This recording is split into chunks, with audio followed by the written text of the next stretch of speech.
So let's get started. Hi, I'm Arlen Meyers. I'm the president and CEO of the Society of Physician Entrepreneurs, and I work with MI10. And so let's just briefly go around the table and introduce ourselves. Anthony, you want to start?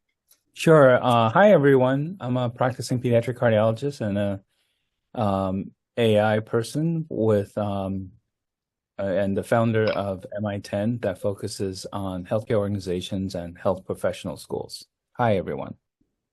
Hi, Ed.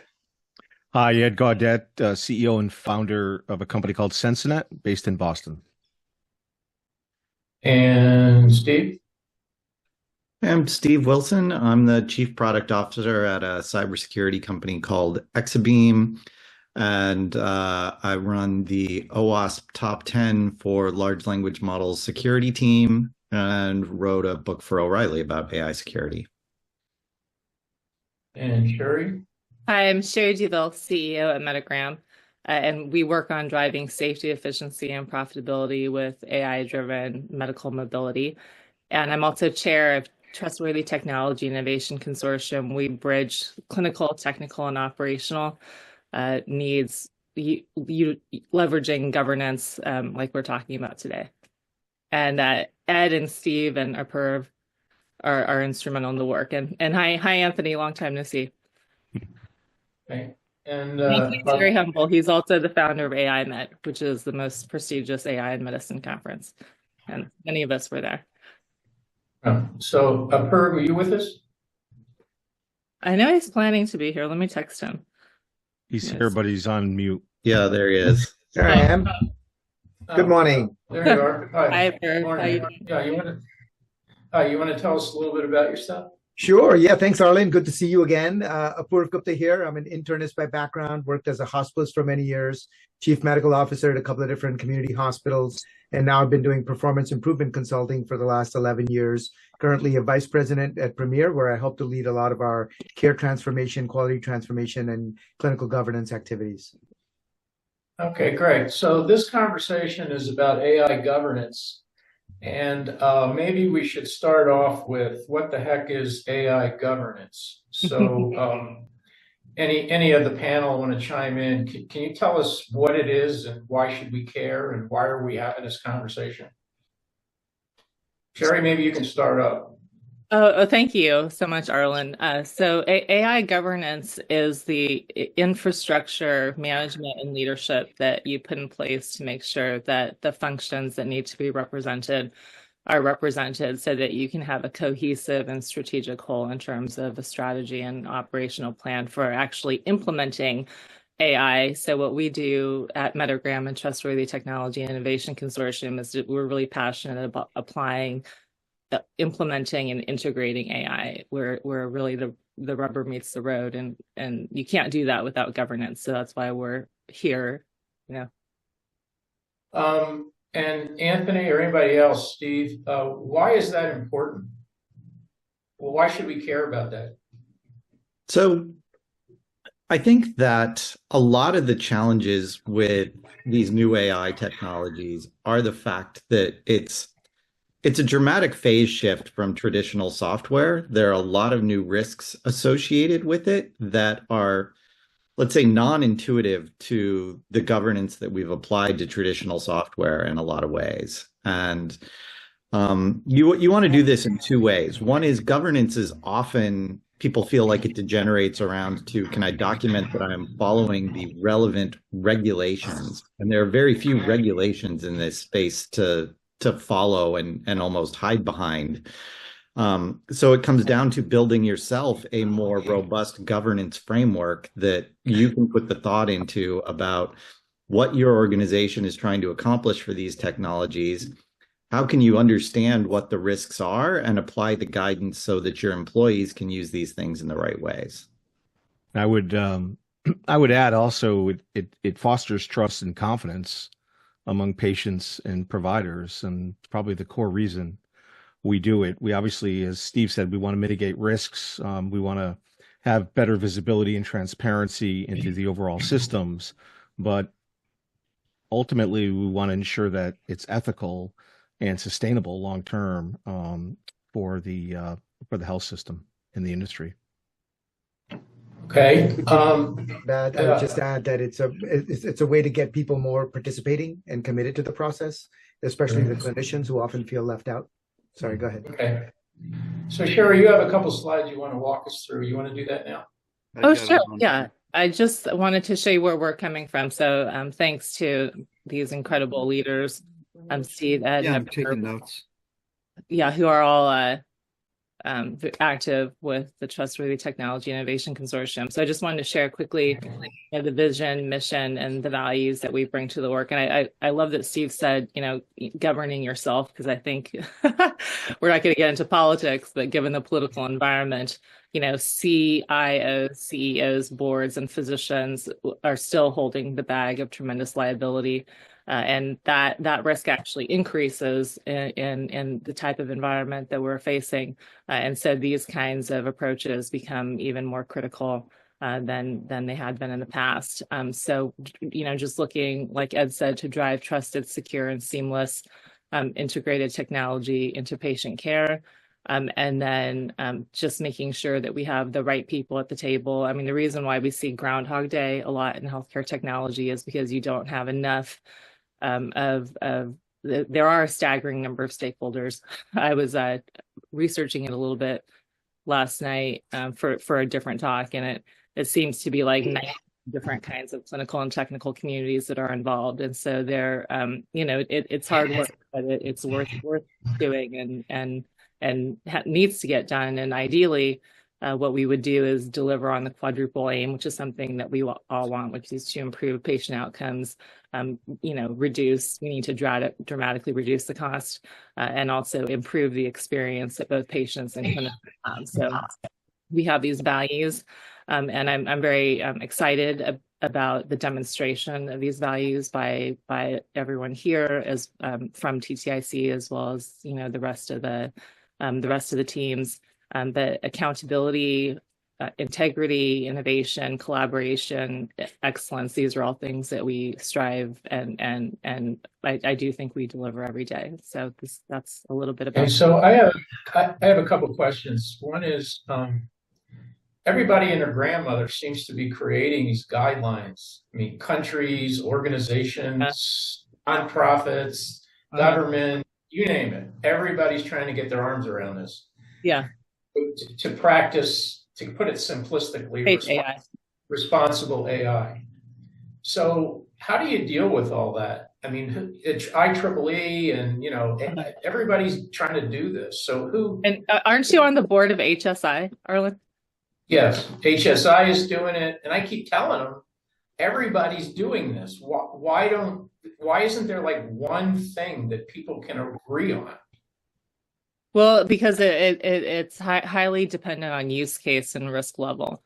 So I want to pass the baton over to Steve after I just make a quick comment that different communities that need to be involved have different perspectives and the different use cases for different industries. So I think it would behoove us to center this conversation around critical infrastructure, since that does apply to everyone, since healthcare, is part of that. Let's decide not to go outside of that, because I think that'll help with the scope of the discussion.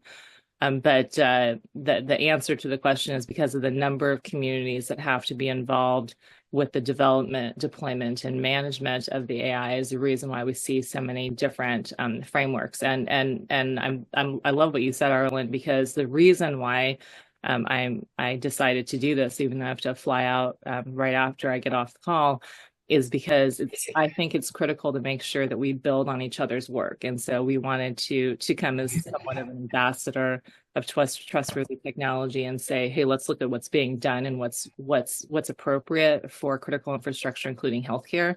And then let's not reinvent the wheel. So the 3 areas that we focus on are IEEE UL 2933. I am co-chair of trust for that. It's the first accredited healthcare technology integration standards for the whole tech stack. And so that's 317 people in 22 countries under rigorous process.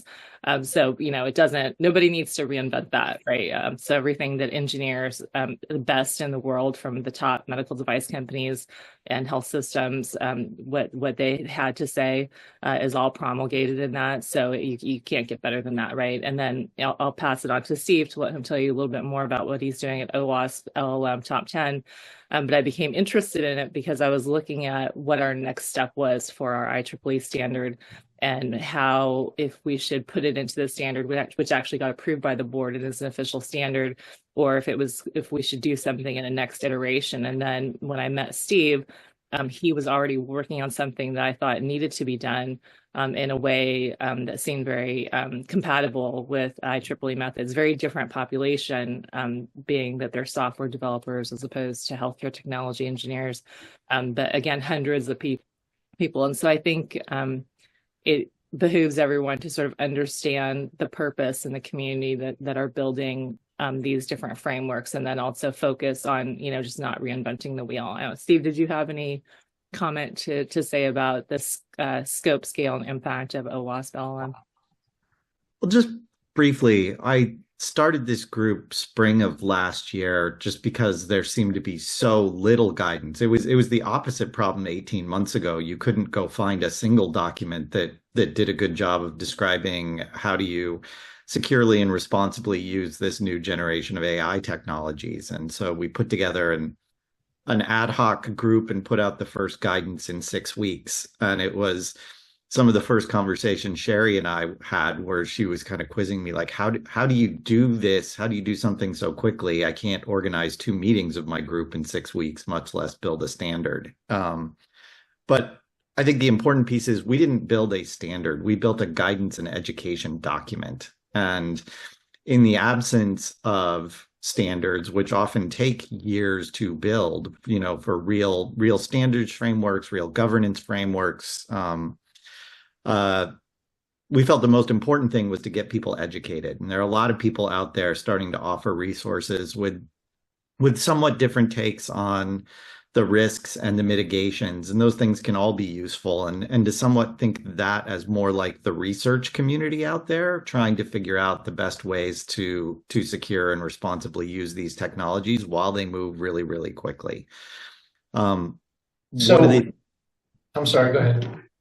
Just the final thing is we've been working really closely with a lot of what you would think of as the more traditional standards groups, MITRE, NIST, IEEE, and they've all been taking pieces of what we developed at the base level and starting to codify them into what you would think of as more normal standards. And so I think over time, there will be a foundation of those standards, but the technology is going to continue to move really, really quickly. So you're going to have to figure out, where do you get your advice about the newest technologies coming out, and how do you understand those, and what are the standards that you're going to want to adopt as the basis of your governance framework? Hey, so Anthony, you brought up the point that in the chat that doctors don't play nice with data scientists, and one is from Venus and the other's from Mars. And Sherri, you alluded to an article on using AI for prior authorization and all this other stuff. So Anthony, how do you get doctors to play nice with data scientists and vice versa? Well, I think they are trying to play nice. The problem, and I'm glad IEEE came up, because as I put in the chat, it's not uncommon that I'm literally the only practicing clinician in an audience of 500 people. So for me, having or relying on IEEE to write a document that can be transfer learned, excuse the AI pun there, into healthcare is too big a gap. It's not like you can just take, standards from one organization, transpose it onto healthcare, and it's going to work really well. I think it needs to be a de novo synthesis of standards, because it is that nuanced, it is that difficult to do. And I worry when WHO and IEEE and everyone writes ethics of AI in healthcare, not just ethics of AI. And there's sometimes often hardly any clinicians in the writing group. So I think it is very nuanced, and I think we should celebrate the big difference and not necessarily just assume that you can transfer learn your way through all of this. Yeah, I appreciate the nuance and the distinction, Anthony. And I did want to add, just that from a management perspective in terms of integration, implementation. So IEEE is primarily engineers. We are part of the Engineering and Medicine and Biology Society, which was our sponsor society in IEEE. There's a lot of societies. And we do have a number of CMIOs that reviewed it. So the kind of standard that we have is the one, you can think of it like it builds the house and the foundation and the structure, and it does that really well. A large portion of the physician workforce isn't going to really care about that because it's mostly the IT data and AI engineering teams that are working on that. They want to know about it. But I think the reason why I'm here too is that Apurv and I were actually invited to join an HSI meeting. And so we want to help guide HSI. I agree with you, Anthony, that so if you think about our IEEE standard being technical, being full stack, being like the house, then how do you have a party in that house, right? It doesn't actually tell you how to live in it. That's why in addition to OWASP LLM Top 10, we also recommend the Databricks AI security framework. That's very specific in terms of X number, 55 controls, and over X number of domains to actually implement security measures. And so I think what I'm trying to say is that our standard is like a holistic framework that's like a house for trust, identity, privacy, protection, safety, security. It was built with a number of CMIOs together with them, but at the same time, there does still need to be a synthesis around clinical operations where the rubber meets the road, which is why Apurv and I are going to be coming to the HSI meeting, because I'd like to see HSI leverage the work that's been out there, clinically validate it, but I don't think that they need to reinvent the wheel of what Steve's group has done or what the Databricks people are really smart and what they've already put together, that we can, look at that and then also take it on a road, which is, I know, something we wanted to talk about here. But I'll just wrap up this comment by saying that you need to segment what it is that you're trying to do with these standards and frameworks. And with IEEE being primarily engineering, it doesn't meet all of the ethics, auditing, and transparency requirements that you would need, like to meet the EU AI Act. And so that's, again, one of the reasons why we put this consortium together, is because the thing that Ed and I always talk about is like, do you want to eat in Europe? And so when we say, do you want to eat in Europe, it means you want to do business in Europe. If you want to do business in Europe, you have to address an additional scope on top of what IEEE has. And so I think you need to look at the problem as a modular problem, depending on the region and depending on the use case, and that there is no one, as much as I'd love to say our standard is the end all be all, it isn't. It has to be implemented in combination with other frameworks and different tools. My main point, Sherri, is that, just like ethics, and when you look at governance, you can't simply take AI governance from a very technical perspective and transpose it onto healthcare and think it's going to just even a reasonable beginning. Because first of all, most CMIOs, you probably do know this, are not well versed in AI, are not even, and are also not practicing clinicians. So all I'm saying is, this is when you add governance or regulatory or ethics onto healthcare, it actually creates a third function. It's not 1 + 1. It's a third function that really needs to include, I think, practicing clinicians. That's the big segment of people that I think we're missing. And again, I actually meant to be controversial, just meant to be. No, I agree with that. I think discussion. Yeah. I think what's interesting about your comment is that one of the reasons why I went to AI Med is I wanted to say, hey, the full tech stack underneath the expression of what we experience as an application that's AI has to be, has to be sewed up and managed. And that's something most data scientists and most physicians don't think about. So the way you want to think about it is not think about it as something that's conflicting with what it is that physicians should be involved with. You should think about it as something that IEEE and engineers, IT people are providing that are the necessary foundation, but not something that typically engineers meaning developers, I don't mean engineers, but specifically developers and physicians, don't normally want to deal with those foundations. And so it doesn't conflict with what you're saying, Anthony. It's just something that has to be done, that it's like the highways, before putting the cars on. Ed, do you have some comments? You've been noticeably silent. I'm sorry. You're asking me, Arlen? Yeah. Do you have something you want to add to this conversation?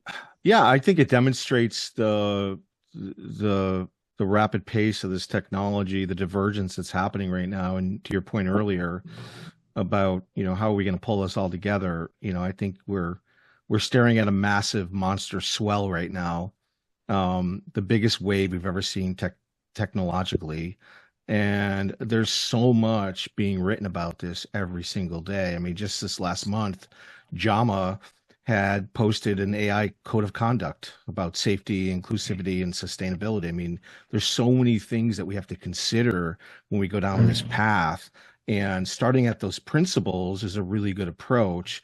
It also echoes the importance of having these governance organizations and committees, because how do you synthesize this data in real time as your business has to continue to move forward? So, we just think that, looking at those frameworks that are, that are based in, processes and procedures that, you can point to and you can rely on, that are accredited, is really important. So IEEE, the UL 2933 spec, we think everyone should take a look at and begin to implement, because it's accredited. It will continue to get better over time, and it really provides a nice foundation for building that awareness and consensus at an organizational level. Yeah, thanks for your comments. Sherri, do you have, in these webinar or these office hours, we're lucky if we get through 3 slides. So do you want to show another one? Maybe it's going to be the last. Yeah, Ed, one. you did a great job on this one, by the way. Thank you. Thanks. Yeah. I don't know what's going on with my camera, but all right. So let's take a look at this one. yeah, I don't want to spend too much time on this, but I think Anthony will agree that if this is something most practicing physicians don't want to spend too much time with, that they should partner with someone who's willing to dive into all these details. Okay. Right? Next slide. Right. Yeah, it's the same similar thing again. You do want to have enterprise architecture that starts not just with governance and control, but the clinical use cases. And so that's really where I see the physicians coming to the table. And Steve, hoping HSI takes a look at this. I'm glad you got it updated to the new one. Steve, do you have any comments? Yeah, I mean, just really briefly, we just put out the updated guidance here. And again, this is not so much guidance as educational materials. These is not a comprehensive standard or a governance framework, but I think anybody who's going to build one of those or implement one of them, you don't want to just follow it blindly. You want to have an understanding of what the underlying risks are. And that's been the focus of this work. And it's meant to be something that's easily digestible. It's on the order of 30 pages. You can read it in an afternoon and get a really good understanding of what the base kind of new risks are with these large language model technologies, which I think makes it much more possible for you to sit down and attack the idea of how are you going to guide the people in your own organization around this. Just blindly following a collection of standards that might be more possible in something that's really become more static. But with these things moving quickly, understand the base risk set and then figure out how you're going to grab the right pieces to build what you need. All right. Okay, so Sherri, do you mind if we take the slides down so we can carry on the conversation, or do you have one more you want to show? There's one more I thought that was okay. So I built this for HSI. But can I just show 2 more just really quickly why this is important? So healthcare executive teams they need help with their own AI procurement so that they can combat what we call slow motion hell, which is the AI insurance denials. So it's very important that we, jump into this and get our hands dirty and fix it. And then just in terms of like a roadmap, where I think HSI can go, because like I said, we have a foundation that's been built across a number of frameworks that we leverage at TTIC. But just to understand that when you get into agents as products, as well as then Steve brought up, robotics, like what does that mean in terms of what gap needs to be addressed? And so I just wanted to point out where the most urgent white spaces, especially like with these insurance denials, those are not just agent-based workflows, but they're agents as products. And so I want to encourage, HSI to really focus there and build on the work that's been done. It absolutely, Right. you can validate mentally. Okay, thank you. Yeah, So sure. let's take the slides down. Okay, so we talked about a lot of stuff, and just so the audience knows, HSI, because you've heard that repeatedly, is an organization which represents Health Standards Institute, and basically it's a health service organization management group. So, and this gets to, it's a nonprofit. I'm on the board. Other people here know what it's about.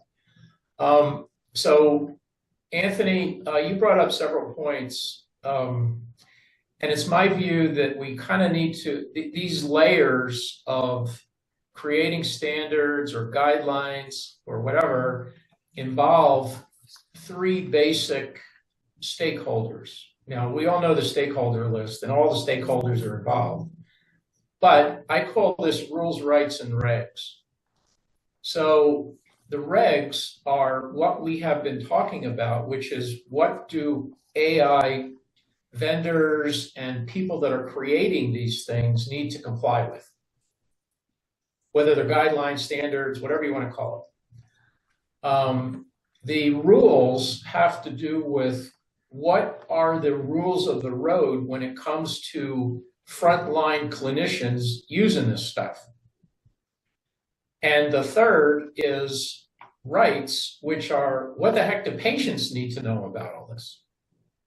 So let's talk about that, because Anthony, you've been talking, and I agree that the issue is how do you overcome the barriers to AI dissemination and implementation in a responsible fashion? So a recent article, and a lot of folks have been talking about this, but a couple of points that were recently brought up was, number one, create a community of practice.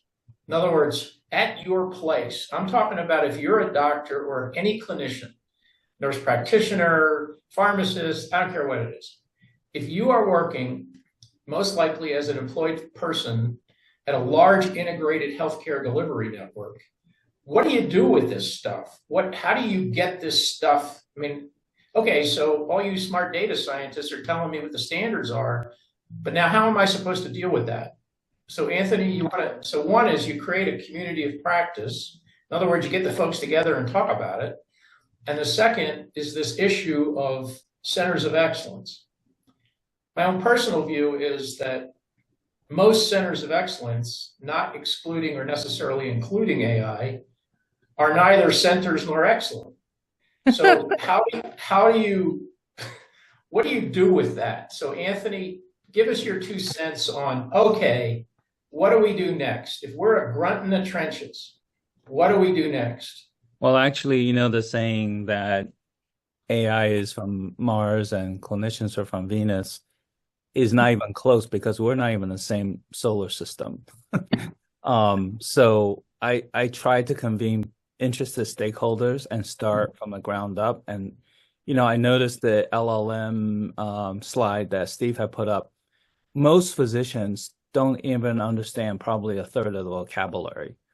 And what I'm seeing is lots of activity in organizations like IEEE and lots of angst on the part of the clinicians. But we have to start from a very foundational level. People spending time together and introducing to each other the most important concepts and start at a very, very basic level. But what I am saying is escalating vocabulary and concepts when most physicians probably can't even tell you what is a vector and what is an embedding. But it's like if we brought the data scientists into the cath lab and expect them to understand, cardiac physiology. That's where we're at. So I would strongly recommend that we pump on the brakes a little bit instead of having sort of a surge of vocabulary words that is going to just raise the level of angst and disharmony, that we try to bring people together and start from a very basic level. Most clinicians, including CMIOs and even CIOs, by the way, cannot explain to you the basic elements of an LLM. So Anthony, blame the slide on me. No, all I'm saying is, Sherri, you always have great insight. All I'm saying is the gap is much bigger than we think. And my other point is executing these policies and governance documents is much, much harder than both parties, I think, also think. Some of the regulatory documents I've seen, it's great to say you want to regulate, but, what are you doing? Who's going to regulate? Who's going to have oversight?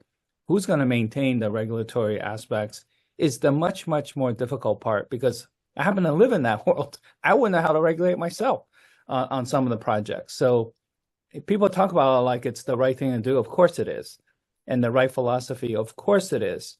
But it's the execution that is much, much more difficult than, let's say, regulating nuclear weapons. At least you can see these things. Software is something you can't see and can't understand. So, no, I appreciate all the efforts that everyone's putting in on raising this to a higher level in terms of understanding and appreciation. But it is very, very, I'm not saying it's impossible, but to me, it's nearly impossible to execute everything that we're talking about. Anthony, we do have CIOs that are executing. They're very special, unique people, and they're doing it right now. So they're not ready to talk about it, but we should talk about having a plan to have a chat about that sometime. But the type of CIO that can do this kind of work, we refer to lovingly in TTIC as the CEO of IT. They're usually someone with a very deep technical background who's coded in the past. With a deep passion for clinical operations. Sometimes they'll even report to a physician CEO. And they're very special people, very talented people. But Sherri, you have to admit that those are outliers. Yes. The CIO I talked to That's true. cannot explain what a RAG is. Cannot. I don't expect them. I don't expect them. But the doctors have to understand that. I mean, they don't understand what the Bell Lapadula security model is. Do they really need to understand what the innards of an LLM either? Right. So, Steve, you put up a post about an article about centers of excellence. So can you give us the headline and tell us, what do you do? So that's a relatively new piece of guidance from the OWASP team that one of our subgroups put together. And the basic idea is, how do you get together people inside of your organization, and basically how do you go about selecting the frameworks you want to use? How do you build a sense of collaboration between the team that's going to help do this? And I think people said it before, is step one is get people together and get them talking about this stuff inside your organization. How do you build sort of trust and transparency with your stakeholders? And then, how do you set out the ethical and security practices in your organization? And so there's a set of guidelines here. Again, it's meant to be a relatively digestible document. It's not a governance framework. It's meant to be a think piece for people who are thinking about, how do I set something up inside my organization, and to give you a framework for doing that. Steve, what I worry about is I'm already getting a lot of requests from health systems that are saying to me, can you draw up an AI governance document for us? Instead of, it's like how I suggest to our executives how to use an LLM, right? Do all the human thinking and imagining you can upfront without resorting to an LLM, and then use the LLM as a really, pretty reasonable resource, because each individual institution should really draw up their own AI governance document without having a template and then just conveniently fill in all of that. Because I see the danger of filling out a document without truly understanding and appreciating what it is.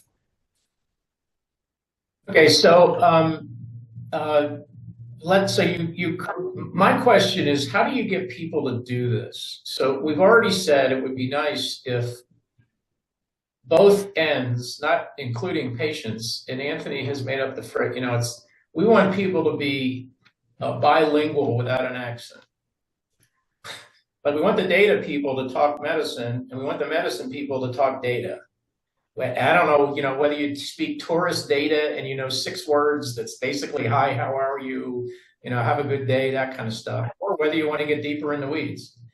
But so Arlen, I'm gonna push back on you and encourage you to put the LinkedIn post that you posted yesterday, because you inspired me to write something up for our team that I'd been sitting on for like 2 months.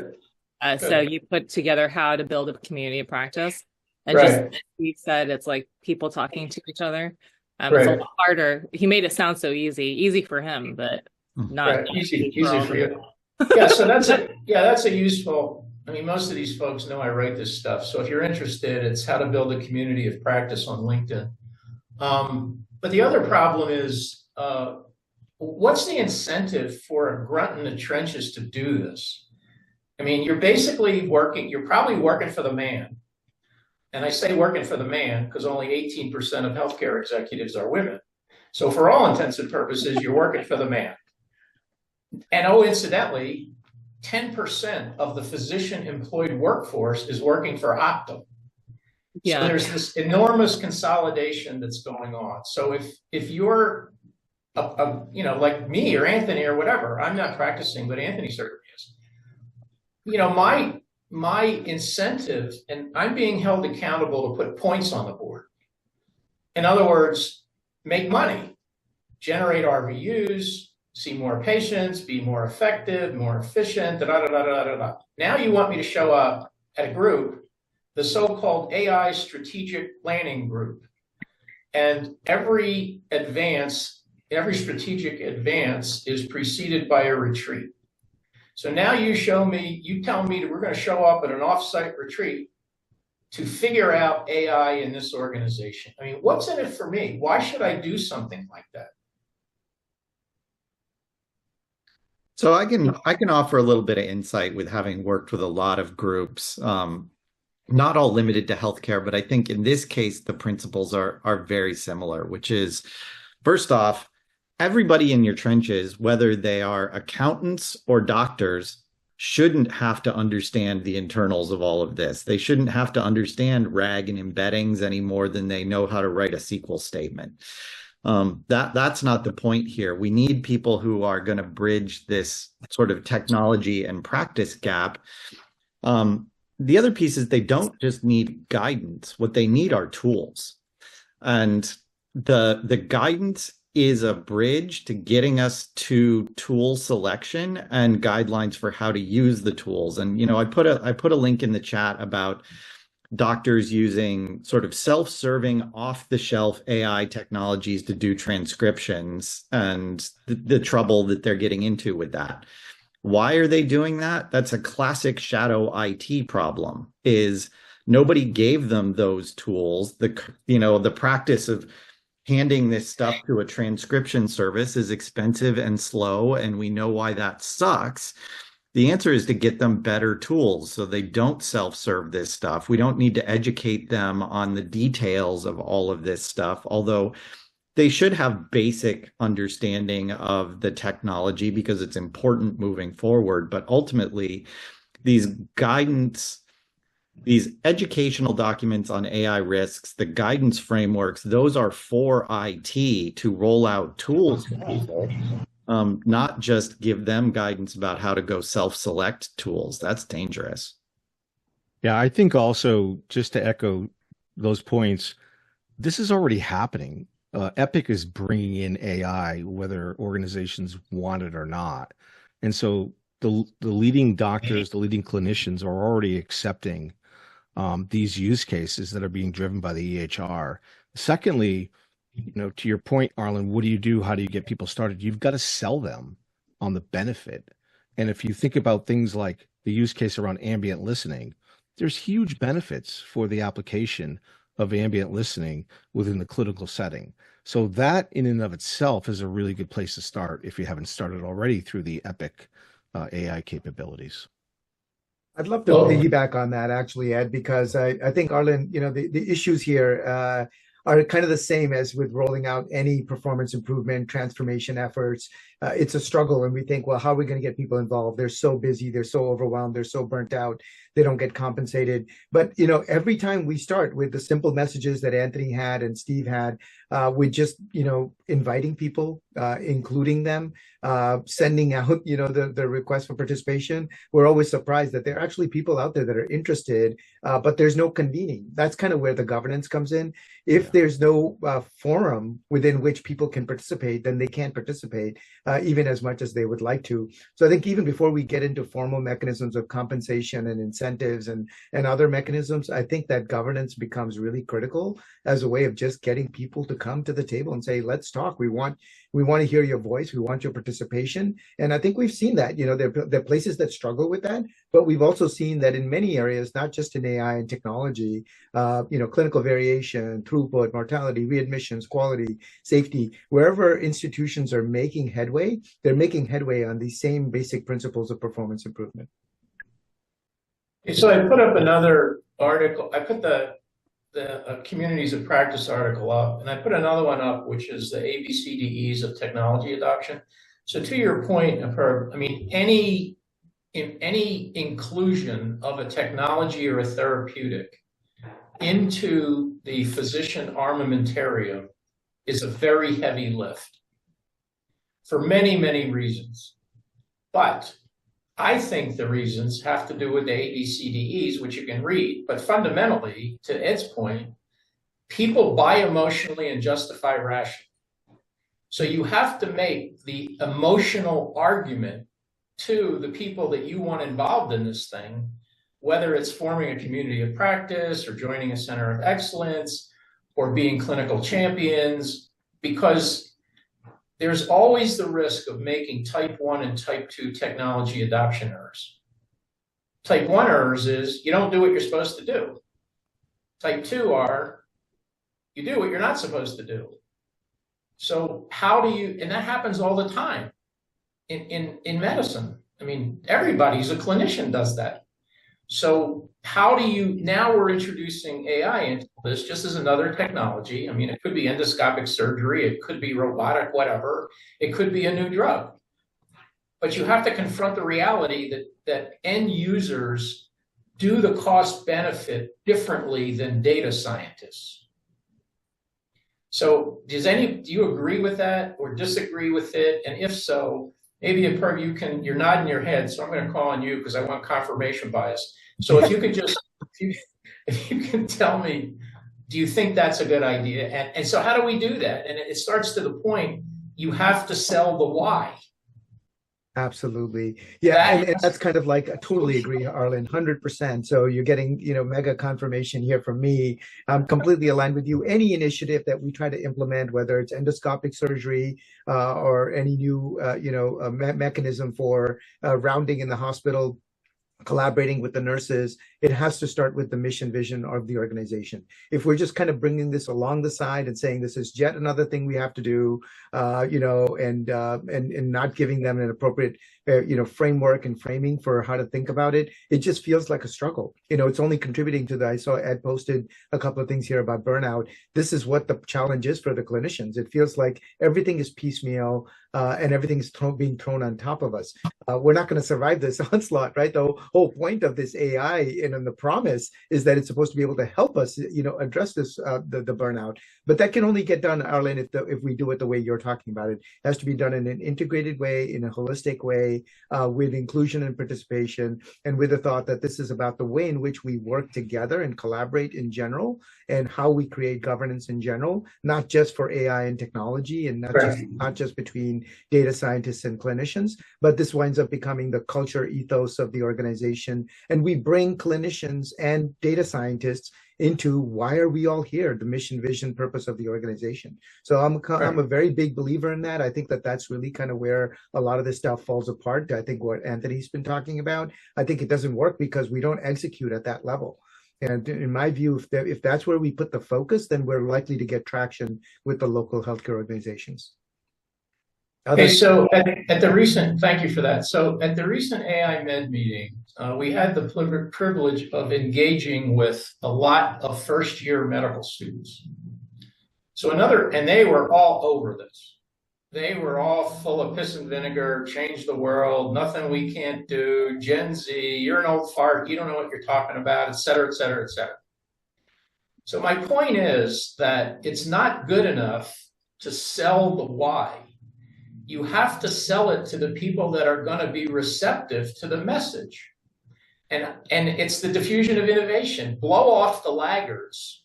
I mean, they're either going to retire if they haven't already or die. If you can get rid of them, because if you have tenure, that's another story. But the point is, so target the early adopters and the innovators and the early majority. Now, the fact is that Gen Z and a bunch of other people are already using this stuff. That was a point that was made previously. So it's not a question of convincing them that you should do this. It's how do you create the governance structure around the people who are already using it. And when it comes to medical students, and this gets into the issue of how do we educate the future workforce, it really has to do with for medical students, at least, what is the problem that you're trying to solve? And again, this starts with what is the problem we're trying to solve in the cohort of people that you're trying to get on your side. And for medical students, they basically have two things they want to do and are already doing it. One, pass part one of the national boards using parallel curriculum large language models. If it's not on the test, forget the rest. And they're using these models to pass part one. That's it. They don't go to class. In some instances, they don't have to. But if they did, they drop out and they don't go to class. So they're used. And the feedback that I got from them, and let me just carry on. So if you're a fourth-year medical student, there's an additional problem you need to solve, and that is, how do I get the residency that I want? The answer, because part one is pass-fail, you have to score really high on part two. So they look at this like my entire career is dependent on how I do on part two, particularly if I want a dermatology residency or one of these difficult to get cards, GI, ortho, et cetera, et cetera. You all know the drill. So that's really the problem they want you to solve. How do I pass the tests, and how do I get a very competitive residency? And those people are on board. You don't have to convince them. But in terms of and if you want to convince healthcare executives, or you want to convince the dean of a medical school, I make three basic arguments about the why. One is because people are already doing it, and if you don't do something about it, you got a tiger by the tail. Two, because if you don't do it, you've lost touch with your audience, and you're at a competitive disadvantage when it comes to students and faculty and employees using your system. And third, if you don't do it, somebody else is going to do it, like the people on this call, and you may not like what they come up with.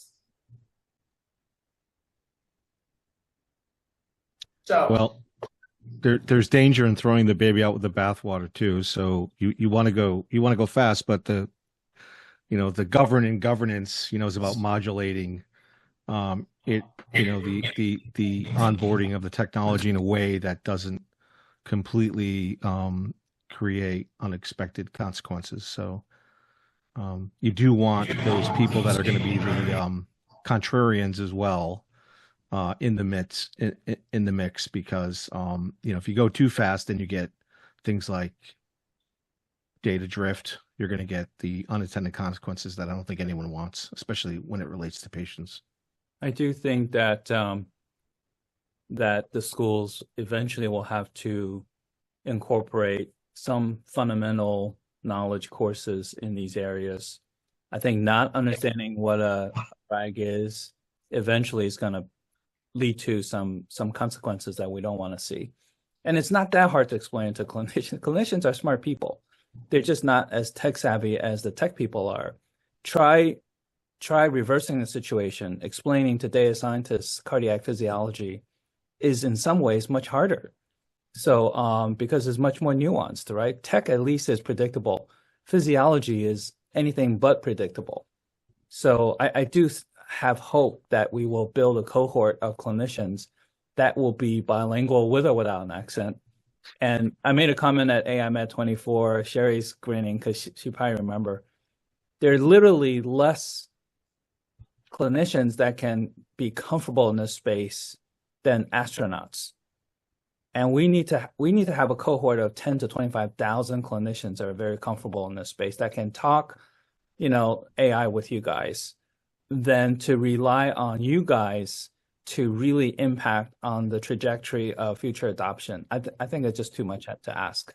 Now, if we have 10 to 25,000 clinicians that can at least understand the language and speak some, then you can embed them into health systems, and it'll be far easier than trying to convince everyone all at once. I do think it's going to take, unfortunately, up to a decade until we get a cohort of these clinicians that can explain to other clinicians, why LLMs are particularly powerful and why when an LLM doesn't quote a reference precisely, it's not the LLM's fault, which everyone tends to blame and use words like hallucination and everything, but it was never really designed to do the things that it was asked to do. So I think a fundamental understanding, Steve, I think will be very important, more important than we might think now, especially as there's a exponential trajectory of the technology. Gary Levin, did you have some comments you want to make? You've been putting stuff in the chat. Yeah, a couple of things from the high view here. Number one is when the rubber meets the road, you never know what's going to happen, because I put something in the chat about an article in the New England Journal of Medicine that talks about the advantages of ambient scribing. This study that was done showed there was no improvement in efficiency. When they started scribing with us, they were surprised it didn't improve on burnout. It didn't improve efficiency. It may have given the doctors a little more time off if they didn't have to dictate at night, but it did not improve their patient flow at all, which surprised me because I thought that it would. Yeah, there was a recent, so another unintended consequence was an article that described radiologists using artificial intelligence to read films. Bottom line, they could read more films. So what happened? They read more films. So they got busier reading more films, and they did not pay they paid less attention to educating residents and fellows. So you could say, well, if I'm more efficient, I have more time. No, you don't. They're just going to ask you to do more stuff. So there's a trait it's another example of the unintended consequence. But Arlen, don't you think that just we humans haven't really figured out how to use AI, what I say, intelligently? We humans are catching up, right, to the technology in a way. All I can say is I use both human and artificial scribes. I saw 26 patients and families on Monday, read all the echoes, and got out by 4 o'clock. And I think that's because I've learned how to use human and artificial scribes more intelligently than probably some. And I learned, and I did lots of teaching, so I think we just have to get used to an AI partner so that we get what we want. Well, I would push back a little bit and say we need to, educating your employer is different than educating the employee. The employer is about optimization of resources, including revenue. So I agree with you. It would be great if everybody could do whatever they wanted on their time and how they wanted to use it, but that hasn't been my experience. And maybe it is, and obviously, every case is different, every specialty is different. But again, this gets to the issue of how do you become an ambidextrous organization? How do you keep the heat, light, and electricity on, and at the same time reinvent your business model? And in sick care, it's like a 99% we're going to keep the wheels on, and maybe we'll spend 1% thinking about this other stuff. Yeah. And it's within a very complex social, and regulatory framework that we have where, you're getting at, if I have free time, I might want to use it to just do more studies because I can make more money.